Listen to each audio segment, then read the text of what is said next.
Well, boys, looks like you started the fun without me. You're all sick. Every last one of you. We're going to need a bigger gun.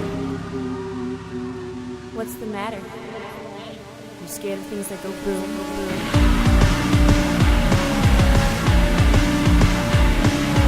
Give me one goddamn reason why I shouldn't blow your goddamn brains all over that goddamn wall. Of course, my name is Eric, and you're listening to Double Feature. Here with me today, as always, Michael Kester. We are doing two behemoths.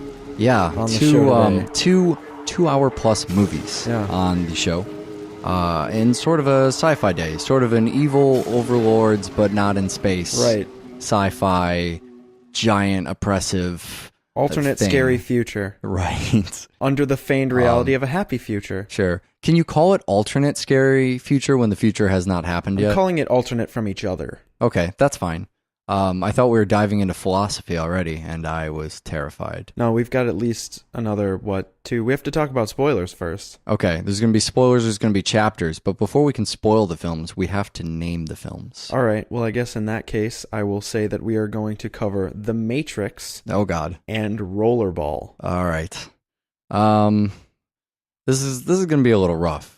These are some big movies. They're huge movies. And I think we need to explain why we're even talking about them. We're just going to get right into The Matrix first. You've seen The Matrix, and you probably don't remember anything from it. So right. You probably don't remember that it's fucking amazing. Yeah, is you what I'm need to getting see at. The Matrix again. If it's been any span of time longer than, say, a year, maybe a year and a half since you last 10 saw years The Matrix, like most people. You need to rewatch The Matrix. Yeah, and then Rollerball, if it's been, 40 years since you've seen Rollerball, it might be time to visit that again. Yeah. But you can skip over those movies. Skip The Matrix first, go to Rollerball, skip Rollerball, go to the end. Yeah, you'll skip Rollerball when you realize Mark Zupan is not in the film. You had to beat my Mark Zupan reference, didn't you? Yeah, you could skip over the movies if you haven't seen them. You don't want to get spoiled, or you're just tired of hearing us go on and on and on. And on we shall go. Let's start with The Matrix. I guess my big question for The Matrix is, this is probably one of the most talked about movies we've ever done. Yeah, absolutely. Now the question comes up immediately. This was before podcasting existed, yeah, it's right? true. We're talking about 11, 12 years ago, 13. Yeah. The movie came out in 1999, do the math. Okay, so long fucking time ago. And it's been talked about to death.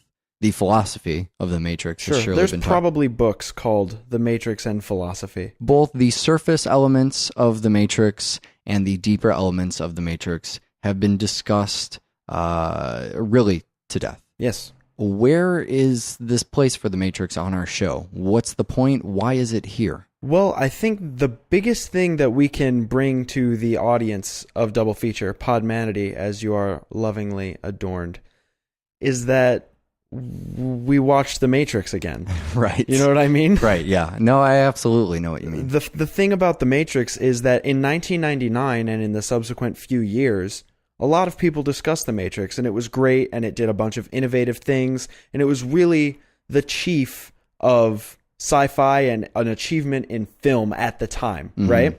So here we are now, over a decade later. Sure. And we go back and we watch it again, and this time it's still a fucking incredible achievement in film, right. And nobody has ever gotten to the level that The Matrix achieved. Yeah, right. It's still pretty spectacular Yeah. in the things that it's done. There's really, for all of the so-called imitators over the years, there's really nothing quite like The Matrix, which is probably what surprised me the most, viewing it again. Sure. It'd been a while since I'd seen it. I knew that it was awesome, right? But I needed some affirmation. Right. You needed to actually sit down and have an excuse to... So if we can bring nothing else today, we've given you an excuse to watch The Matrix again, which is really... I mean, no matter what we aspire to do in the next 20 minutes, that's the best gift we've given you. That is, that's the pinnacle of our achievements today. I think to really get down to it, The Matrix is notable. And the better question might even be, what's more notable than The Matrix? That's very true. You know, this is a movie that's really been built for our show, and I think over 10 years, maybe there's nothing new to say about it. maybe we'll waste 20 minutes of your time. Maybe it's something that needs to happen. I think that if after 10 years, 20 years, 50 years, there's still nothing new to say about it, that is in and of itself something worth talking about. That this film has transcended to the point where it is an accepted thing in pop culture. Yeah, I mean, I think while we were watching the movie, we were bordering on a discussion about Americana. Yeah. You know, we're really talking about, this is American cinema. Fuck that, this is just cinema, right? This is, we're talking about the history of film. Right. Moments that will be remembered and looked at. You know, it's going to sound ridiculous, but this is kind of the way people talk about Metropolis. Yeah. That's how I feel people are going to talk about The Matrix in 50 years. I fully agree. They're still talking about it that way today, the people who are talking about The Matrix, if anyone's talking about The Matrix. But, I mean, it's that goddamn notable. So here we find ourselves in a position, much like we were in, say, The Shining. Yeah. Where, you know, a movie has been so pontificated upon by people much smarter than ourselves. And I don't know, we'll see what we have to add. We'll bring it back a little bit. If I could tell you another wonderful, I'll just try and reserve one of these a year, and I try not to exceed my quota. Okay. If I could tell you a brief personal anecdote about myself and The Matrix. Absolutely. This is a really unique place for you and I to be in, because usually we are the, you know, two idiots in our mid to late 20s who don't know anything about the history of film. Right. However, we were in, our teenage years, right? Yeah, when we The Matrix were came in prime film going time. Sure. And so we remember the movie. This is almost talking to the person who saw Star Wars when it came out, you know? Yeah. This is something we remember growing up. And here we are all these years later, and we can look back at how The Matrix may have inspired things after it came out. Or even just that original... You know, to have a memory of the first time seeing The Matrix in a theater when no one knew about it yet, that's a hard thing to even remember, a world before The Matrix. Yeah. Remember we were just talking about, you know, we talked back on Closer about the internet in, what was that, 2004 or whatever? Yeah. What a bizarre place that was. And that was an odd year for the internet, but I remember the internet in 1999. Mm-hmm. I remember, you know, IRC and I talked on last year when I got my one brief moment, right? I talked about the social network and being in college and programming and creating Awesome Start and all of that. And I remember when The Matrix came out, obviously before those days. Sure.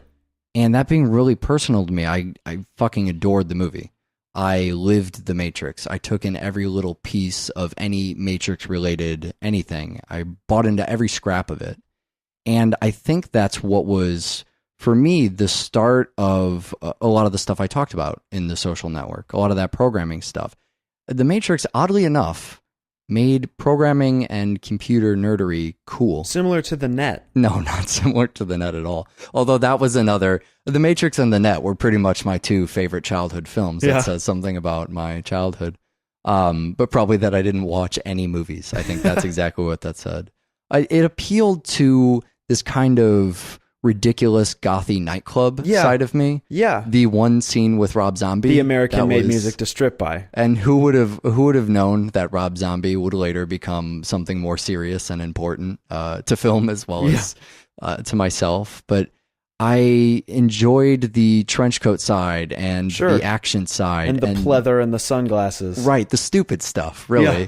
And the stupid stuff that The Matrix somehow made cool. And suddenly programming was cool. Yeah. And hacking and uber geek and multiple monitors. Multiple fucking having a cage of 8 monitors, which by the way, no kidding. And I think I said this on the social network show. One of my CRT monitors literally just ran the Matrix code. That's how fucking not cool I was. Basically, that's what I'm getting at. So somehow above all these other great things the Matrix did, it made code cool. Yeah. That's weird. Well, but when it opens on that, and that made it cool. And when it opens on that shot of the code, the you know, just the prompt there and different key commands, and then obviously the scrolling Matrix text and going out on that, it was the capsule to the fucking cool movie. It has watching it today, it seems like, you know, this very specific era of 90s film. Yeah. There's I know you detest a lot of the 90s film I look. think that the 90s had a lot wrong with it in film. It certainly did. It certainly did. But oddly for me, this reminds me of a very specific part of that. A part that perhaps because it was 1999, it had it escaped most of the goofy shit. Mhm. You know what I mean? Most of the stuff that does not hold up over time and is really lame and eye-rolling. There's nothing really lame about this movie. It pretty much preserves its cool the entire time. It really does. Some of the graphics are a little bit dated. But Yeah, you have a not problem whole with lot. the electricity. The lightning does. Yeah, and I look have a little bit problem with funny. a lot of the green screen stuff. Yeah, innovation for its time, But as honestly, everybody like, remembers. it doesn't stand in the way of the film for me. Yeah, I think more about the mood that creates and the physical look of the film being that post-90s neo-noir. Green. Yeah, the green. Well, the green letters and the CRT monitors and the 90s hacking is something completely separate. But I'm thinking more about the stuff that feels like Dark City. Yeah. Dark City was, I think, the year before, around the same time. And, The Matrix is basically that same type of neo-noir, but with vinyl. Sure. Or what's the fancy word for vinyl, but not as squeaky? Not as Catwoman? Leather? Latex. That's what I wanted. Okay. The condom thing. The full body condom. Right. Absolutely. Do you see the similarities between something like this and Dark City? Oh, sure. No, I definitely understand it. Beyond the Mr. Hand kind of stuff. It's less detective-y and more reluctant hero. Sure. You know what I mean? Yeah. And not so much reluctant as unbeknownst to himself. Sure. He's the hero. And we get Unwitting hero? Yeah, Is that there possible? you go. That's perfect. They do this great thing in the beginning, and they touch on it again when they get to the pill scene. Sure. Where he's a cubicle nerd. Yeah. By day, Thomas Anderson works in a cubicle, and by night he becomes Neo. Sure. But you get this wonderful thing with the pills. Oh no, it's not with the pills. It's when he's talking to the agent in the inquiry. Mm-hmm. And the agent says, you have this life as Thomas Anderson. Oh, yeah. And you have this life as Right. Neo. And he says, one of them is going somewhere, and the other one leads nowhere. Right. But he doesn't specify. Sure. We get the idea that he knows what he's Right. talking about. Right. But it's just this wonderful moment where in 1999, when you were a teenager and you were kind of ready to rebel, you were like, yeah, I know which one doesn't lead to anywhere. That fucking cubicle shit. Yeah, right. Right. I mean, the movie baits you for that moment. It does. It's a little bit, it's something else you picked up on is when his friend knocks on his door with all the goth kids I went to the club with. Right. And talks about how he needs to unplug. Yeah. It's just this separate thing that I never picked up on it either Yeah. for as many times as I've seen the movie, that you go back through and just these strange little details. It's kind of like it's almost like a thing about fate. Where Right. they're commenting on, fate and... The path that he's taking, the idea of the one. Yeah. Yeah, so all of that being part of that look. Yeah. I mean, where The House of the Devil was a movie that it kind of was made recently to feel like it was from that era. Sure. I feel like someone needs to make a movie, much like these lost 90s films. Mm-hmm. Like maybe that could be my calling. The Yeah. stupid thing I contribute to film is Uh-huh. just somehow making things look like the crappy late 90s aesthetic. That's certainly aiming low. I'm just thinking, the thing that really brings those movies down isn't so much their aesthetic, but the crappy effects. Yeah, it's really, I mean, if I know I mentioned it not too long ago, but we covered it pretty much extensively on Lawnmower Man Jurassic Park. Right. That kind of embodies what's wrong with a lot of 90s films as far as special effects go. Not to say that The Matrix has crappy Oh, no, not at all. See, that's what The Matrix is great, is Yeah. it's 1999 and the effects are still better than Avatar. Still, yeah, it's still great. Right from the opening, there's this Trinity, the badass pan around her while she's Sure. in midair. The 360, where you first realize, oh, well, I guess we're going to see the camera. There's no camera there. Yeah, right. It's one of these tricks they pull out immediately just to let you know this is incredibly badass, but still pretty real world. You don't get a moment where you start to move into what the fuck is going on territory. This is just people are badass and the camera is what the fuck. Well, to go back to kind of the our journey from last week, it's kind of reminiscent of the Japanese people can fly, but they're still people Sure. thing. We also talked about it with Hero. Yeah, it's nothing outside of phenomenal martial Right. arts, that sort of thing. It's not supposed to create a fantastic world, Right. just kind of emphasize the current realistic one. Exactly.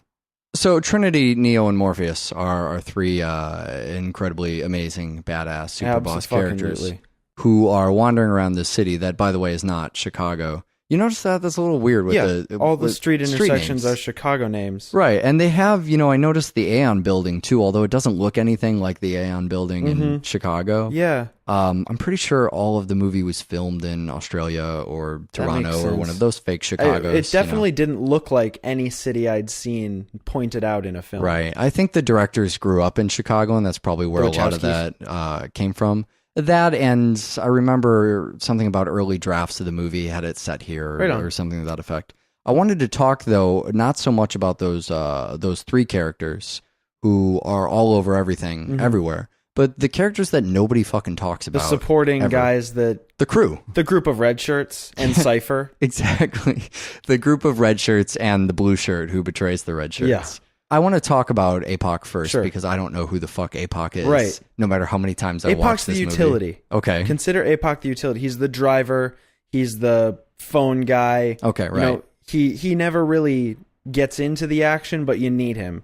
He is the programmer even in the reality. Right. Even in the superset. Yeah. And then you have Switch, who's kind of backup gun / lesbian. Right. Switch is the blonde-haired woman. All in white. She's the one that dresses in white. She's sort of, I don't want to say she's cocky. Yeah. But she's kind of doesn't want to deal with this bullshit. Yep. Doesn't buy into the one. And then Cypher. Sure. Cypher, Joe Pantoliano. Who is one of the only people who really had an outside the Matrix kind of... He kind of had a thing before the Matrix and then went off after them. Sure. It's because I think you just hate him so much. Right. You hate him so fucking much. Yeah, he's such a dick. He's great. Yeah. But when he sets him up, I just want to shout at the screen, "You're ruining all the cool." Yeah, you're ruining humanity, really. You're wrecking all the fun we're having. You sell out fuck.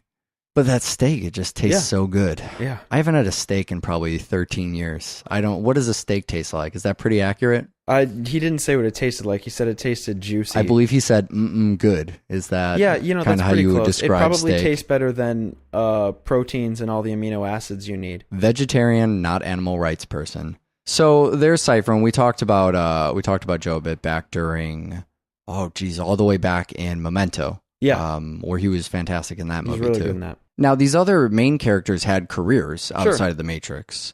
Lawrence Fishburne and Carrie-Anne Moss and Keanu Reeves. Yep. But, it's so weird. Again, this is maybe just us growing up during the Matrix, but it seems like that's who those people are. Yeah, they really are. I mean, Empire Magazine, we talked about the photo shoot back when we did American Psycho. Sure. But they also did another one with Lawrence Fishburne. Oh, yeah. And it's just, you're totally right. They embody these characters. They're, you just seem to always think about them as their characters from the Matrix.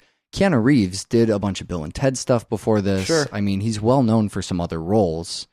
Lawrence Fishburne, we talked about him on Pee-wee, right? When we did he did Pee-wee. That with Penn and Teller Get Killed. Yeah. Not in that particular movie, but Right. in the Sure. Pee-wee fiction. Mm-hmm. And Carrie-Anne Moss, actually, another person who was in Memento. Right. And in The Aristocrats as Also well. Fido. So we've seen these people all over the show and sometimes off of the show when you think they're on the show.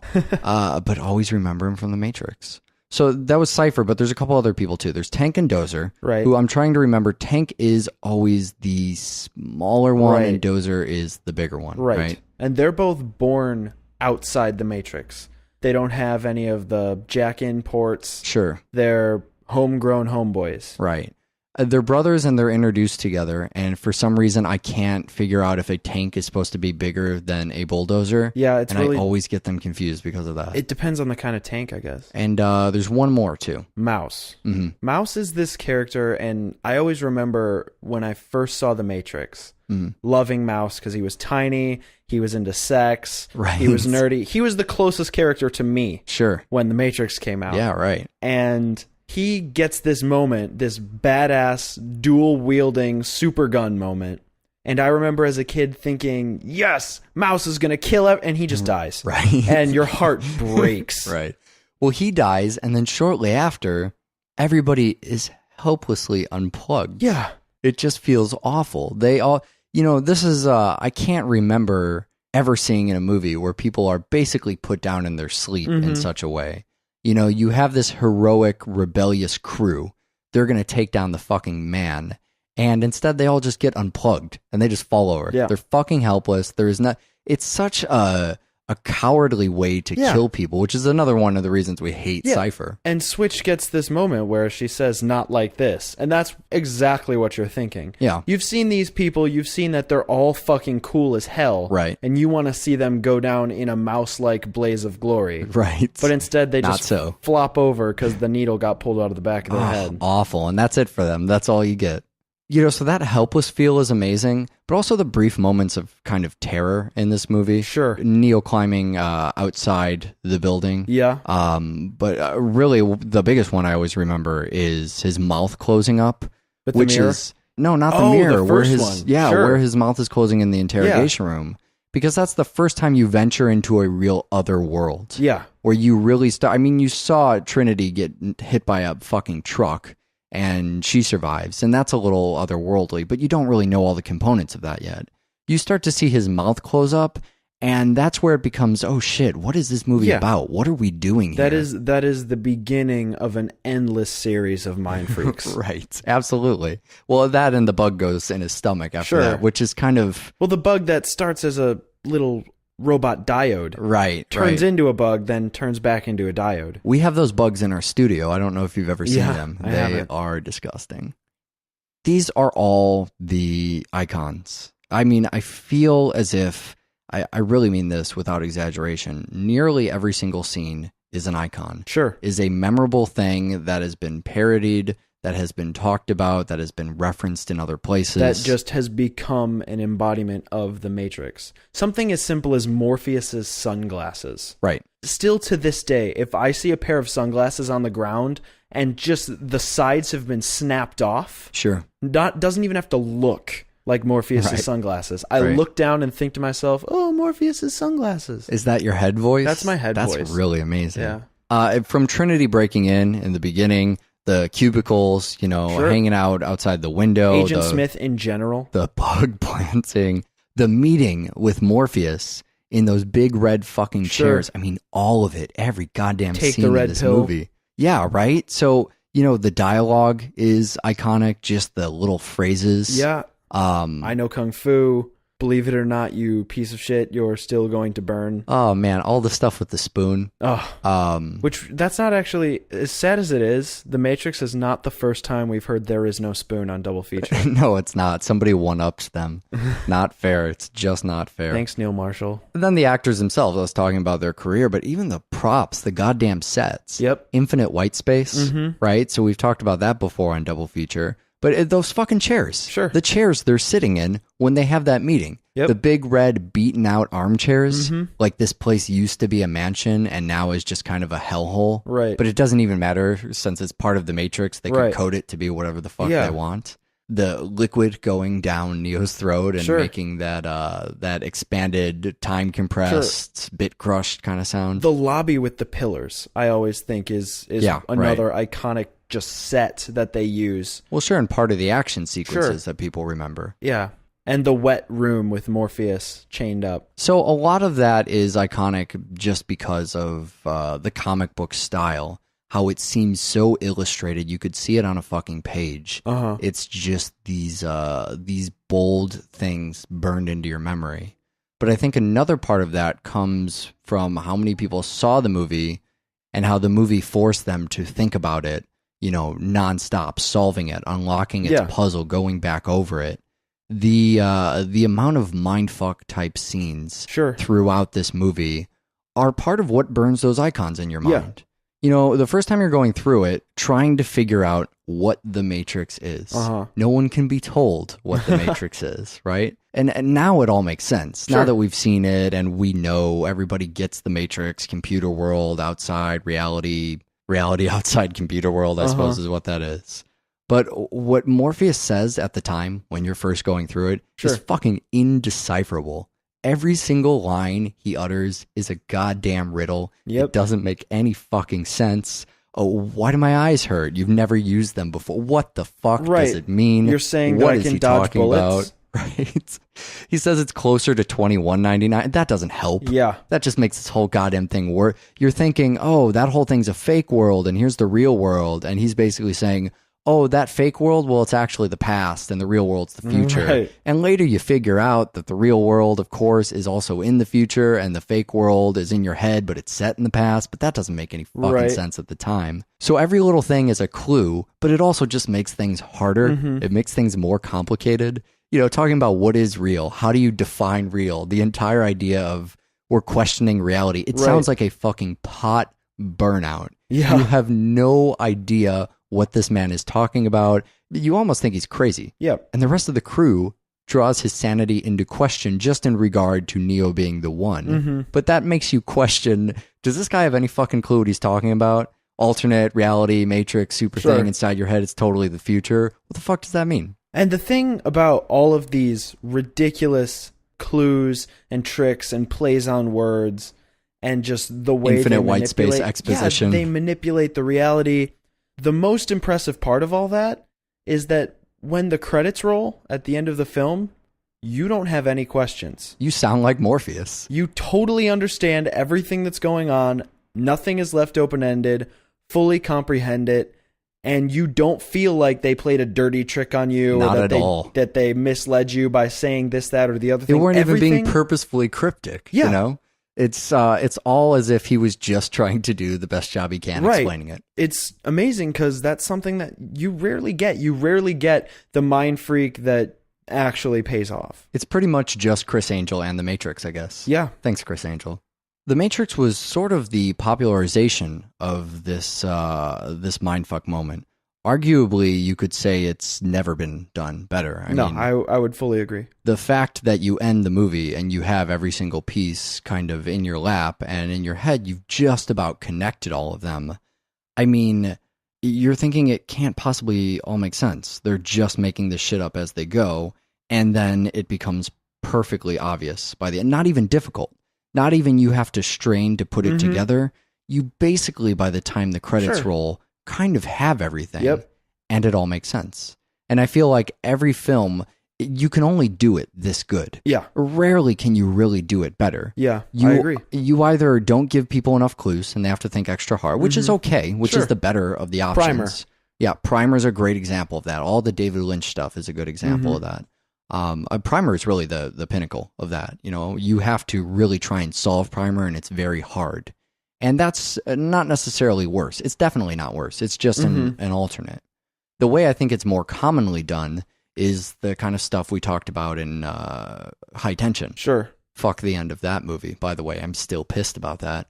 Where by the time you get to the end, you kind of say, wait, none of that makes sense. Yeah. If I watch this again, none of that shit's going to hold Yeah, up. exactly. And, you know, a lot of movies just, they sort of started having these turns. Before we made fun of it as Mind Freak, Yeah. it was What a Twist. Yep. You know, that became what M. Night Shyamalan was known for. Sure. People wanted to see twists in their movies. And the problem with that is exactly like you said. The twist often doesn't make sense upon a rewatch of Sure. the film or upon completing the film. As if no one working on the movie ever watched it twice Right, themselves. exactly. That was it, yeah. I imagine our show is probably like that. Once we start to get a handle on the plot, once we have a good deal of exposition that feels generally okay, which is strange, feels totally okay. I don't know if it's just because it's so memorable and you just know it as, you know, line by line what Morpheus says when he's talking to Neo and showing him stuff on the TV of what the world actually looks like. Yeah. And then they start learning Kung Fu. That's just how the movie unravels. So you don't call it out on it.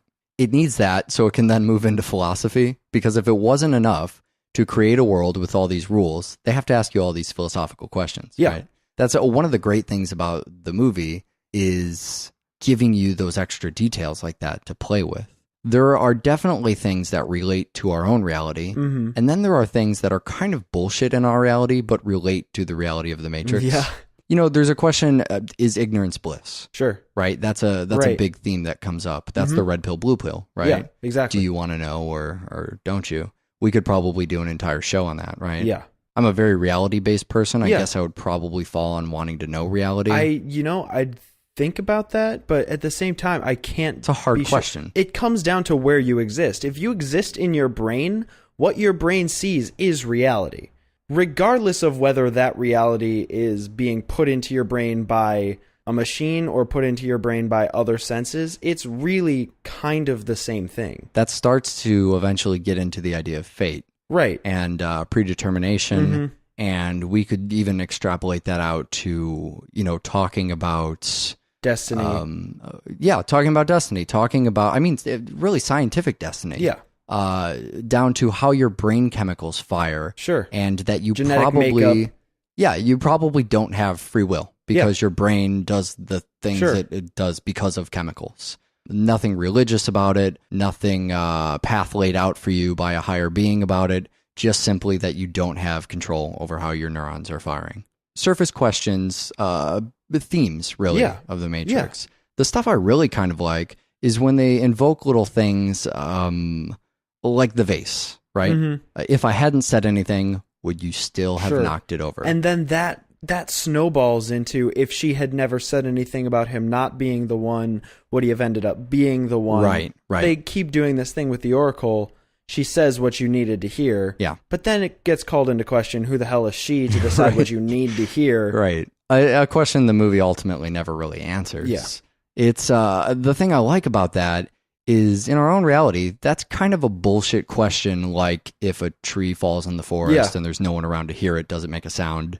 Of course, it makes a goddamn sound, you fucking idiot. But in the movie, there's actually a purpose to this within the fiction. This is an exercise for your mind. It's a philosophical exercise that is conducted within the Matrix to teach you about the world of the Matrix. Yes. Or if not to teach you about that universe, to at least get you thinking about it. Absolutely. What is the role? This isn't an empty question like tree in the forest in our world. This is a question about, what does the Oracle know? What does fate say? How does fate control this universe?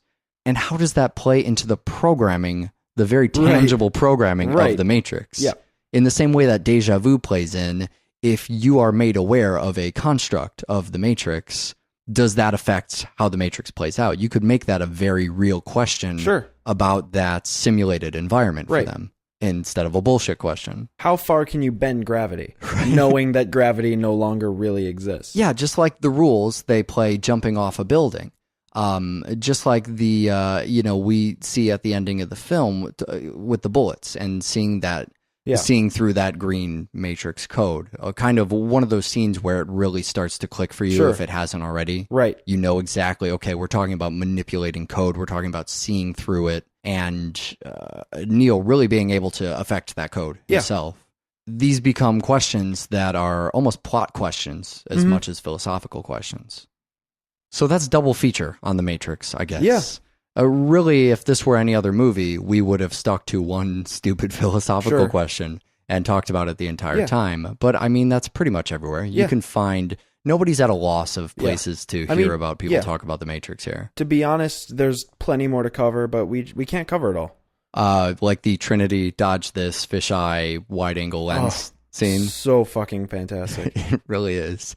I never thought I would enjoy a fisheye lens anywhere in anything. It was great. If I could have one more piece, and I could go on for 20 minutes, and instead I can just say this: I want people to look at the soundtrack for this movie, the original soundtrack for The Matrix, and then read through track by track. And I want you to imagine me reading it on the show and just saying "fucking brilliant song" after each track. Okay. Just the first one, Eric thinks fucking brilliant song. What about the second song? Oh, that song is fucking brilliant. Just every single, all the way down the track listing. Probably. I haven't actually looked at the track listing. There might be some bullshit on there somewhere. Probably not. And we're going to need people to email us about something too. I don't really know how to touch on this on the show. It's kind of awkward. I'll cover it. I'll make it quick. There are two directors to the film. The film was directed by the Wachowski brothers. Sure. We're interested in talking about directors. Didn't do that today. We'll probably do another one of their films at some point in order to cover them more in depth. I know they did Bound, and I kind of want to do Bound. I'm into that. The thing is there's rumors that Larry Wachowski is now Lana Wachowski. Sure. There's evidence that may or may not be made up. Right. It is all the internet. And I mean, email us if you know this, if you know the real story. We need sources, I think. We're interested in this in much less the gross tabloid Yeah, way. it's not a circus freak show way. It's just kind of a factual thing about the director's Yeah. way. It's just a really part of it is the hoax nature of this. Yeah. The fact that I don't know if one of the people who made this movie identifies as a woman or not, that's weird. I Yeah. need to know, like, how do you not have that piece of information? That adds this strange, it adds a fucking Batman layer of mystery to Right. this. I don't even know who's behind this movie. We just want to know more about these directors so we can cover them at a later show. Yeah, so if you have that information, any sort of real source, We can't find it anywhere. Yeah. We can't get a solid source on any of this. right, so that'd be Weird. doublefeatureshow@gmail.com. I think that makes it rollerball time, right? Oh, it's fucking rollerball time. I guess I was just mentioning music. That should be a good place to start. Yeah, we go did the trial a while ago. We did. I was talking about the great opening music and the great ending music. I don't know a lot about classical music, admittedly. I think we've covered to death my limited set of. It's just Nine Inch Nails, people. Just Nine Inch Nails. That's all I know. That song from the trial reappears here. Uh-huh. I think it's called Adagio in G minor. My pronunciation is probably. What's even worse is trying to figure out the composer. Because there's a little bit of a controversy kind of surrounding who actually made this, or some misinformation there as far as who should be credited. I think it's Remo Giazzotto might be the Sure, name. sounds Italian enough. Just so people can hunt down this piece So they of know what music. you're talking about. For some weird reason, I hear the first two notes of that, and I know it anywhere, and I don't know why. It's the strangest thing. You know what else bugged the shit out of me? Is that there is a sample in the beginning of the Swell Party scene Sure. of just, again, a couple notes, and I knew it was from a fucking Sneaker Pimp song, and it distracted me for an hour. I was going nuts. It's the song Sick off the album Bloodsport, when Chris Corner started singing for the Sneaker Pimps and not that chick who did I know nothing. okay, doesn't matter. Six Underground was the song with again, doesn't matter. So they sampled a few notes of that and they use it in the song, and that's not where the music stops. There's also full-blown organ, future organ. Yeah, there's going on future organ. through. There's also, don't forget how the film starts and ends. Mhm. We get the fantastic Dracula, Phantom of the Opera style Right. organ song. It's weird to mention Phantom of the Opera because Adagio was also in Robert Englund's Phantom of the Opera wow. as well. The song shows up all over the place. So why don't you explain to me what you understand about Rollerball the sport? Okay, so this is weird. This movie, this is a bold movie. Yeah. Of course, it being in the 70s, it can get away with this Sure. shit. The opening is literally almost to the second 15 fucking minutes of a sport that isn't explained in the slightest. A non-existent sport that they do not explain. This is not MTV Generation. This is not, let's give you a 2-minute cutscene with some fast music of the sport. It's literally as if you were skipping across TV stations and you found the sport and watched it for 15 goddamn minutes trying to figure out what the hell was going on. So much as we did with Death Race 2000, loving the sport there, and these two movies, I mean, would go great to each other. They really would. I think they're probably linked very often for the things they do. Here are what I'm bad with sports. I'm going to explain what I know about rollerball, Okay. right? There's roller skating in There's a roller circle, skating. right? That's important. Uh-huh. A ball goes in a hole, Yep. which is most sports. Mm-hmm. Some kind of metal ball looks like you could bludgeon someone's fucking brains out with it. There's a lot of violence that seems to get encouraged through to the end of the movie. You can block the hole. That's important too. So you can kind of stand in front of it. And the ball is fired down a track. It looks like a roulette wheel. Yeah. It's fired almost as if out of a gun. I guess there's bikes too. That's important. Yeah, there's motorcycles and skitching. And the scoreboard has the numbers of the players on it. Right, which the lights go out if they Seems to be an arbitrary number of lights after. Is that their health meter? Let's say it's their health meter. And then a little blinking light next to them if they score a point. Yep. Yeah, that's really all there is to rollerball. The only other major thing to note when discussing rollerball the sport is Jonathan E is the fucking champion. I thought you were going to say oppressive corporations. Yeah, well that's more No, you're right. That is a very important part of rollerball the sport. So also rollerball the film. James Caan, who was in Misery. was Misery, right? Yeah. Who you were talking about Zupan earlier. I mean, Yeah. he's our Zupan in the film. he is also the only person on the team. Yeah. Right? I mean, Yeah. there's a bunch of people you never meet, Right. and James Caan's character. That kind of comes down to being what it seems that is what they ostensibly point out. Sure. Is the motivation to the film. Is that Jonathan E. has become the champion. He can win the game single-handedly. The game is meant to point out that people can't succeed alone. Right. They need groups, and they have to operate on a team level because individuals can't succeed. And he is in direct violation of that precept, and so he needs to retire. They Okay. need to wipe out Jonathan E. because he's setting a precedent. Individualism, Yeah. almost. Completely dangerous for a government that I believe they say is the only thing they ask is that you don't question them. Sure. The one rule, right? Yeah. The one rule, obey all rules. So what does this future look like? We have these big corporations. Sure. Right? There's about How- 6 of them.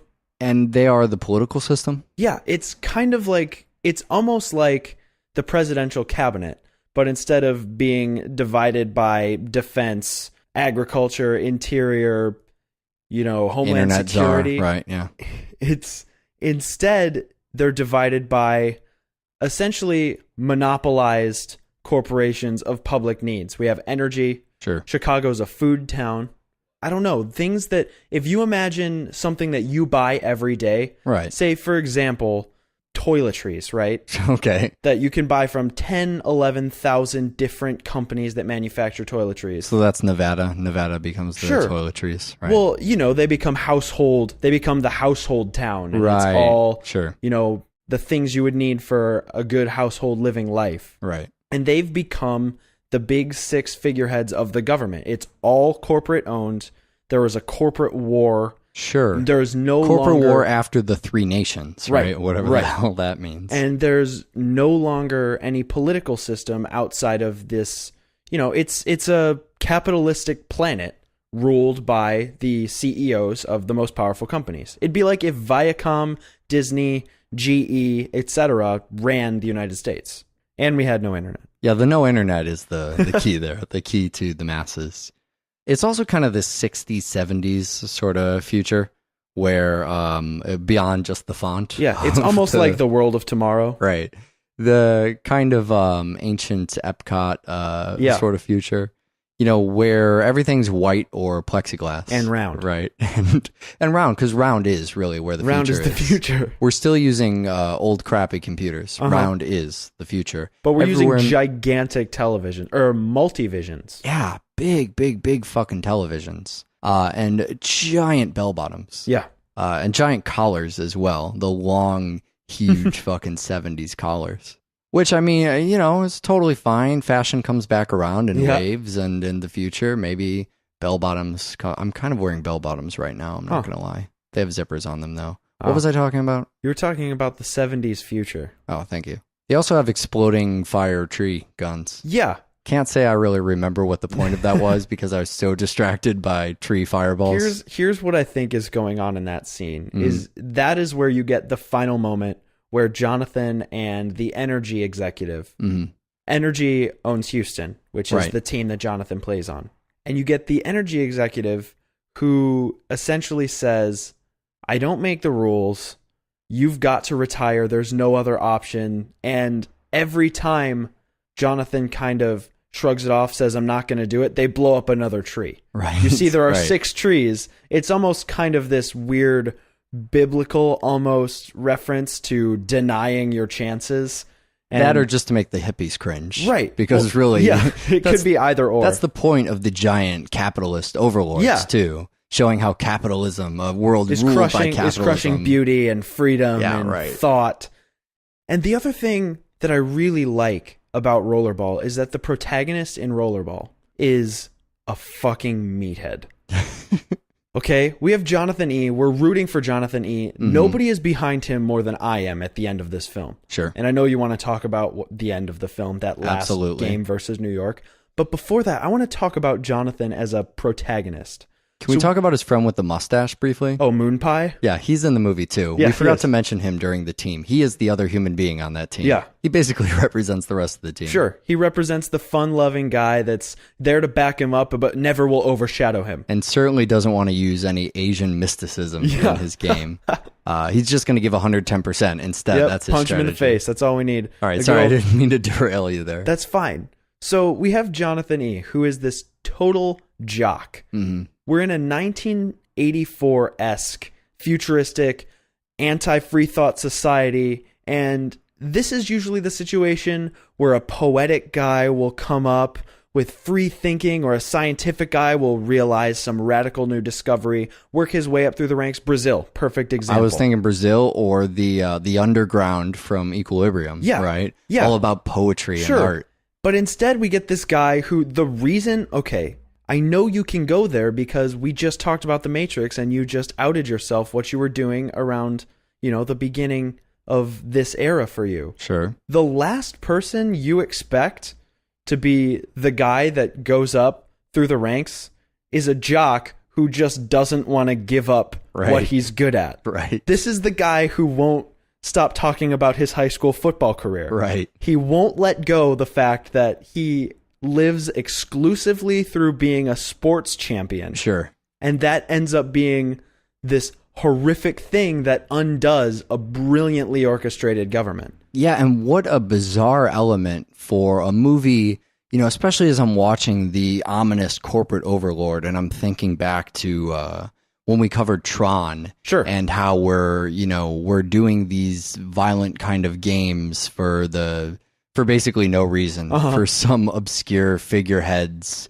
some shadowy figureheads delight. Here it seems like even this panel of corporate people are answering to some greater capitalistic Right. instinct. A bubbly piece That- of water. Yeah, that doesn't have a name or a face, Yeah. isn't a soul, but Sure. just rather an idea. Right.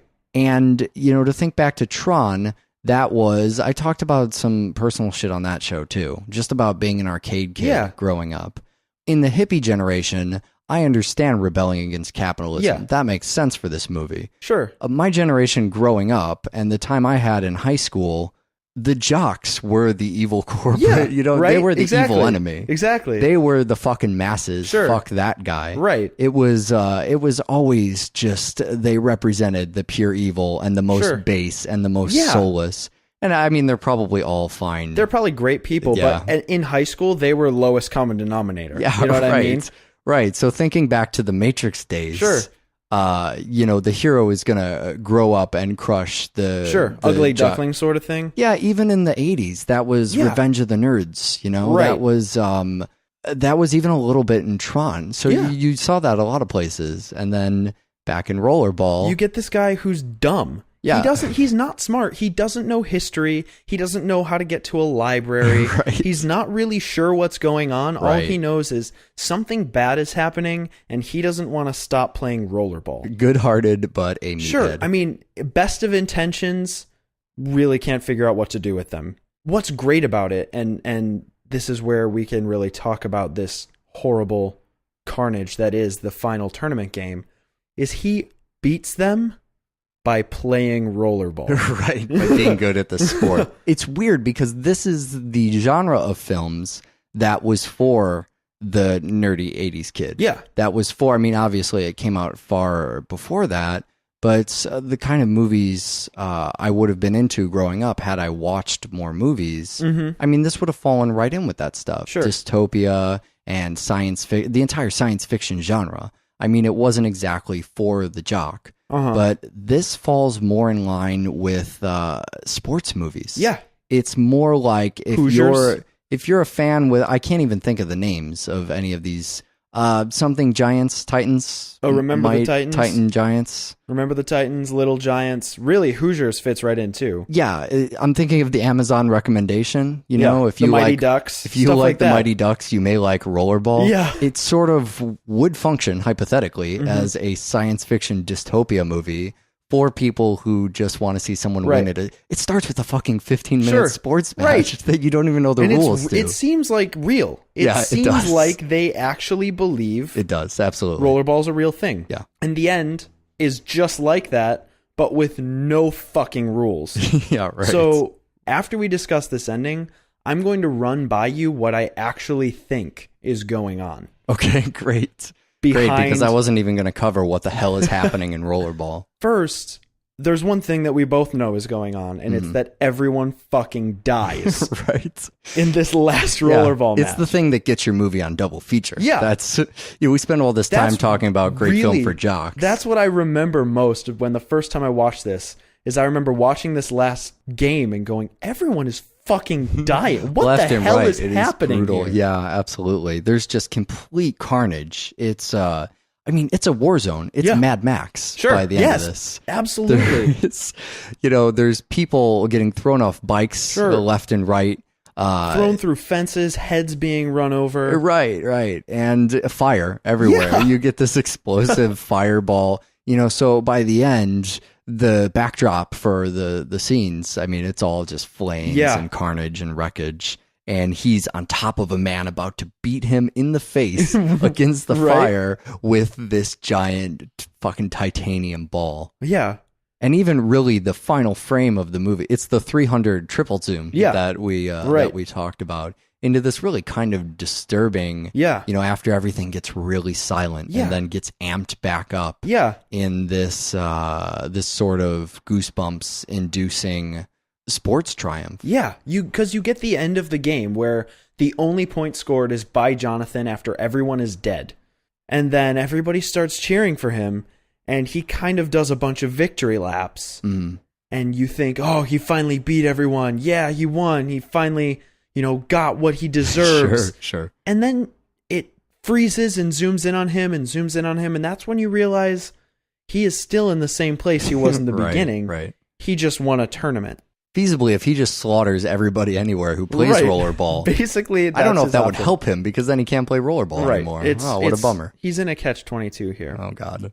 So what the fuck happens in rollerball? Okay, so they discuss, and we touched on it, where individuality, not good for our government. Right. Take out Jonathan E. Hopefully he'll retire. Otherwise, we need to expend him. That's part of the plot of the movie, is that he's trying to figure out the plot of the movie. Exactly. He wants to know, true.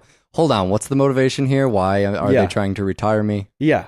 And we get this scene in the very beginning, before we realize the executive is bad people, in the locker room, when he is kind of giving the team a pep talk. Hey, good job. You guys look mean. Yeah. He says this thing, and I think it's a brilliant thing. He says, all of you guys down here really wish you could be executives and, have the pampered sweet offices and the chill lifestyle and all the money. But executives are up there wishing they could be down here and be the most ripple-muscled, badass rollerball player there is. Absolutely. And I love that he says that, because I absolutely believe that's true. I believe that everybody wants what they don't have, especially in a situation where it's being a sports player versus being a high-end businessman. Grass is always greener on the other side. You glamorize that. Yeah. And so I really feel like this, and tell me if you can see this. I feel like the executives are not only threatened by the individuality here, but they've seen this guy champion through 3 years of rollerball. No, sorry, 6 years of rollerball. Sure. Not failing, always winning, tons of records. Do you think, and this is what I'm thinking, they see him as, okay, well, they can't beat him, but we're the executives. We can take down anyone. Yeah, right. That, they're basically putting themselves down in the rollerballer's place. Like, oh yeah, you stupid rollerballers aren't tough enough to take out this champion. Sure. Well, we snap our fingers and he's done. Right, yeah. It's kind of this role reversal where they're thinking, we can do what the men that we want to be can't achieve. Right. It's an exercise of power. Yeah. Something you could probably make the argument for even in oppression of freedom in modern day politics. Right. It's them saying, they use maybe the excuse that, all right, he's too much of an individual. Yeah. He is a one-man team. It's himself. Not a game. This was never a game. Like, they give a shit anyways. And in reality, they see somebody sticking out, and they just want to press him back into the collective. Exactly. To prove that they can. Yeah. To prove that they are capable of being, stars and champions and That they are authoritative- just as badass Right. as the finest rollerball player. perhaps even more so Exactly. for being able to subdue him. So I don't know. That's definitely something I get out of Rollerball. I think there's a lot buried in Rollerball. It's one of those movies, and this is seeing it for the first time myself. I get the impression that it's intentionally, and a lot of movies from the 70s do this, so I don't know if this is just style, Yeah. right? But that we talked about this with Colossus too, where it's just vague enough to allow you some more interpretation that may say more about yourself internally than about what the I agree film's fully. the film's talking about. But, we're spending all this time talking about the idea of a sports fanatic, as a viewer of this film or a participant in the sport himself. We're talking about these guys trying to suppress individuality. And you can certainly read that into it. I'm not sure that was designed in the script. Right. But I think what was designed in the script, or at least an artifact of the time, was leaving enough open to that, to read into it that way. To allow yourself to let this film speak to a couple different things for you. I fully agree. I love Rollerball. You know who else probably loves Rollerball? We didn't give her a shout out at the year end. It's been a while. Sheila? You know Sheila? Oh, yeah. I imagine when she's playing Derby that she is actually playing Rollerball. She's playing Rollerball? I think anybody, first of all, can I just give like a massive, anybody who plays roller derby, email us about it. Yeah, I'm not please. really sure what I want you it. to email us. I want to hear but, about how many people you've killed playing roller derby. that gets me into the website, I think, which is doublefeatureshow.com. And that email address, once again, doublefeatureshow@gmail.com. All right, so I guess next time on the show, we're going to do Shaun of the Dead and Glengarry Glen Ross. This was your idea. It's a working class, The Waking Dead idea. I have never watched Shaun of the Dead with this in mind, so I'm kind of curious. So I guess with that, watch more fucking film. Bye. It's American cinema. Fuck that. This is just cinema, right? This is, we're talking about the history of film. Right. Moments that will be remembered and looked at. It's going to sound ridiculous, but this is kind of the way people talk about Metropolis. Yeah. That's how I feel people are going to talk about The Matrix in 50 years. I fully agree. They're still talking about it that way today, the people who are talking about The Matrix, if anyone's talking about The Matrix. But, I mean, it's that goddamn notable. So here we find ourselves in a position, much like we were in, say, The Shining, where, a movie has been so pontificated upon by people much smarter than ourselves. And I don't know, we'll see what we have to add. We'll bring it back a little bit. If I could tell you another wonderful, I'll just try and reserve one of these a year, and I try not to exceed my quota. Okay. If I could tell you a brief personal anecdote about myself and The Matrix. Absolutely. This is a really unique place for you and I to be in. Because usually we are the, two idiots in our mid to late 20s who don't know anything about the history of film. Right. However, we were in, our teenage years, right? Yeah, when we The were Matrix in came prime film going time. Sure. And so we remember the movie. This is almost talking to the person who saw Star Wars when it came out, Yeah. This is something we remember growing up, and here we are all these years later, and we can look back at how The Matrix may have inspired things after it came out, or even just that original, to have a memory of the first time seeing The Matrix in a theater when no one knew about it yet. That's a hard thing to even remember, a world before The Matrix. Yeah. Remember we were just talking about, we talked back on Closer. Yeah, Years like most people. You need to rewatch The Matrix. Yeah, and then Rollerball, if it's been, 40 years since you've seen Rollerball, it might be time to visit that again. Yeah. But you can skip over those movies. Skip The Matrix first, go to Rollerball, skip Rollerball, go to the end. You'll skip Rollerball when you realize Mark Zupan is not in the film. You had to beat my Mark Zupan reference, didn't you? Yeah, you could skip over the movies if you haven't seen them. You don't want to get spoiled, or you're just tired of hearing us go on and on and on. And on we shall go. Let's start with The Matrix. I guess my big question for The Matrix is, this is probably one of the most talked about movies we've ever done. Yeah, absolutely. Now the question comes up immediately. This was before podcasting existed, yeah, it's right? true. We're talking about 11, 12 years ago, 13. Movie came out in 1999. Do the math. Okay, so long fucking time ago. And it's been talked about to death.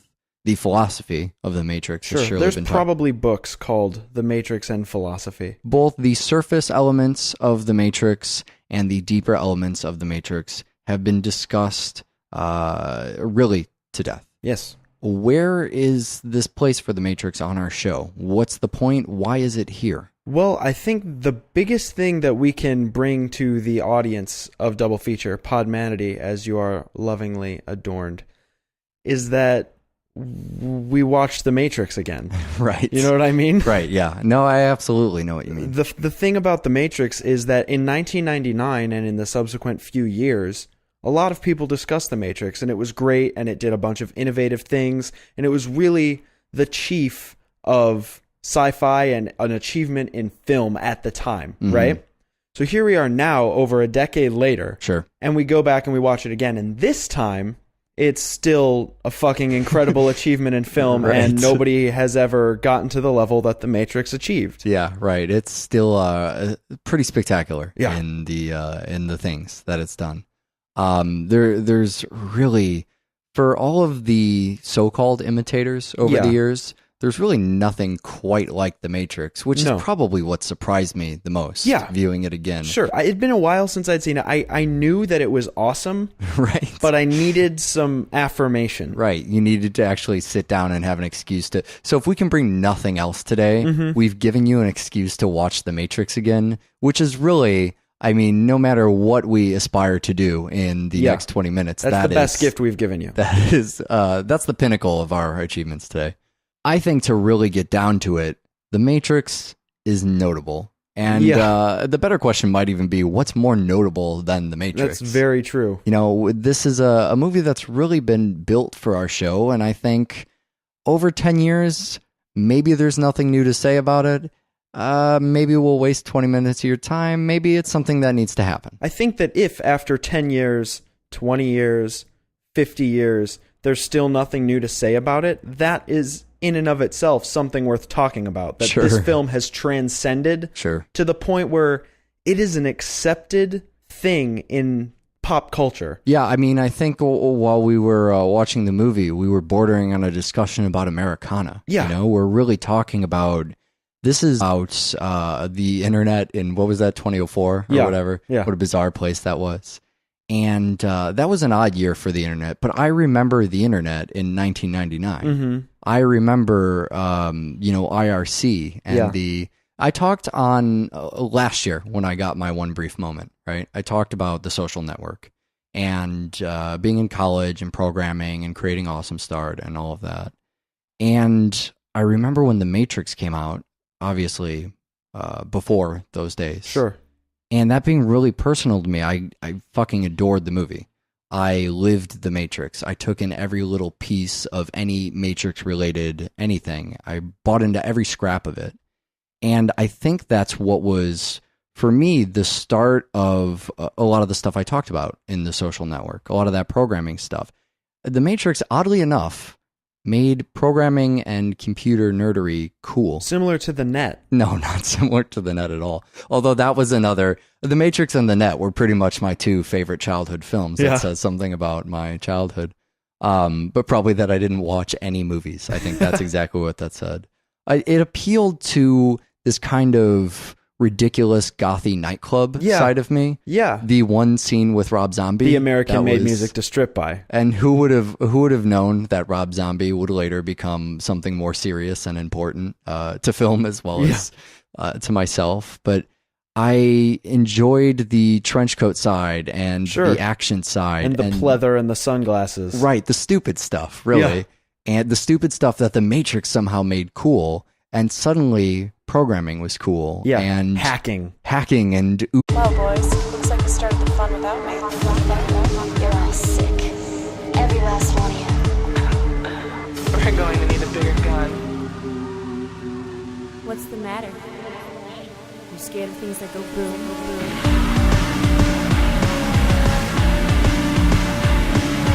Give me one goddamn reason why I shouldn't blow your goddamn brains all over that goddamn wall. Of course, my name is Eric, and you're listening to Double Feature. Here with me today, as always, Michael Kester. We are doing two behemoths. Yeah, on the show today. two hour plus movies on the show. In sort of a sci-fi day, sort of an evil overlords, but not in space. Right. Sci-fi, giant, oppressive. Alternate thing. scary future. Right. Under the feigned reality of a happy future. Sure. Can you call it alternate scary future when the future has not happened yet? I'm calling it alternate from each other. Okay, that's fine. I thought we were diving into philosophy already, and I was terrified. No, we've got at least another, two? We have to talk about spoilers first. Okay, there's going to be spoilers, there's going to be chapters, but before we can spoil the films, we have to name the films. All right, well, I guess in that case, I will say that we are going to cover The Matrix. Oh, God. And Rollerball. All right. This is going to be a little rough. These are some big movies. They're huge movies. And I think we need to explain why we're even talking about them. We're just going to get right into The Matrix first. You've seen The Matrix, and you probably don't remember anything from it. So right. You probably don't remember that it's fucking amazing. Yeah, is you what I'm need to getting see at. The Matrix again. If it's been any span of time longer than, say, a year, maybe a year and a half since you last 10 saw